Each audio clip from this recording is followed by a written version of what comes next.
കിഴക്ക് സൂര്യൻ ഉദിച്ചല്ലോ, വാനിൽ പറവ പറന്നല്ലോ, നാഥ പാടാം ഞാൻ എന്നും നിന്റെ കീർത്തനം.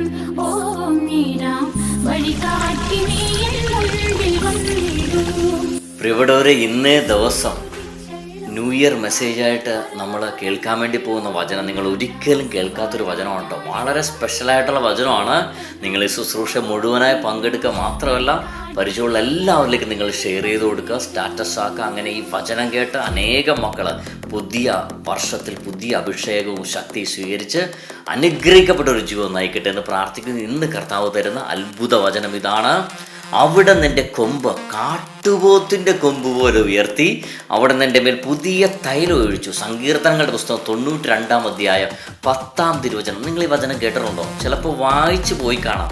എന്നാൽ എന്താണ് ഈ വചനത്തിലൂടെ ദൈവം പറയുന്നത്? വല്ലതും മനസ്സിലായോ? നിങ്ങളൊന്ന് കമൻറ്റ് ചെയ്യണേ. അവിടെ നിന്റെ കൊമ്പ് കാട്ടുപോത്തിൻ്റെ കൊമ്പ് പോലെ ഉയർത്തി. എന്താണ് പ്രിയപ്പെട്ടവരെ ഈ വചനം നമ്മളോട് പറയുന്നത്? സാധാരണ മൃഗങ്ങൾ ശത്രുവിനെ കാണുമ്പോൾ തല ഉയർത്തും, അല്ലേ? സിംഹം ശത്രുവിനെ കാണുമ്പോൾ തല ഉയർത്തും, കടുവ ശത്രുവിനെ കാണുമ്പോൾ തല ഉയർത്തും, പുലി ശത്രുവിനെ കാണുമ്പോൾ തല ഉയർത്തും, ആന ശത്രുവിനെ കാണുമ്പോൾ തല ഉയർത്തും, തുമ്പിക്ക ഉയർത്തും. എന്നാൽ കാട്ടുപോത്ത് മാത്രം ശത്രുവിനെ കാണുമ്പോൾ തല കുനിക്കും.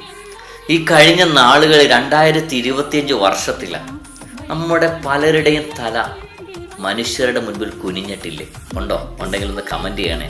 ഒരുപാട് നമ്മൾ വേദനിച്ചിട്ടില്ലേ? മാറ്റി നിർത്തപ്പെട്ടിട്ടില്ലേ? പലരും നമ്മളെ തള്ളിക്കളഞ്ഞില്ലേ? എന്നാൽ ഈ പുതിയ വർഷം അത് നിന്റെ വർഷം. ആത്മാവിൽ ഞാൻ പറയുക, 2026 ഏറ്റെടുത്തോ, നിങ്ങളുടെ വർഷമാണ്. എങ്ങനെ?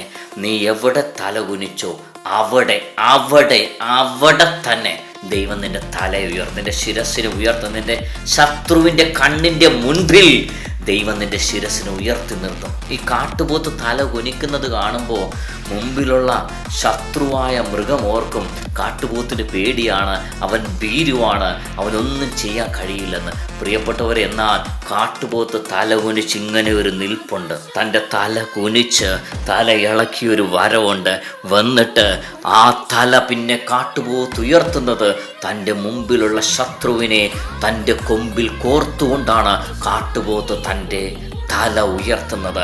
നമ്മുടെ ജീവിതത്തിൽ നമ്മളെ തകർക്കാൻ നോക്കിയവർ, അപമാനിക്കാൻ നോക്കിയവരുടെ മുൻപിൽ നമ്മുടെ ശിരസിനെ കർത്താവ് ഉയർത്തി നിർത്താം. സങ്കീർത്തനം 92:10 വചനം നമ്മുടെ എല്ലാവരുടെ ജീവിതങ്ങളിൽ അനുഗ്രഹമായി മാറട്ടെ, അഭിഷേകമായി മാറട്ടെ. കർത്താവ് എല്ലാവരും സമൃദ്ധമായി അനുഗ്രഹിക്കട്ടെ. ആമേൻ.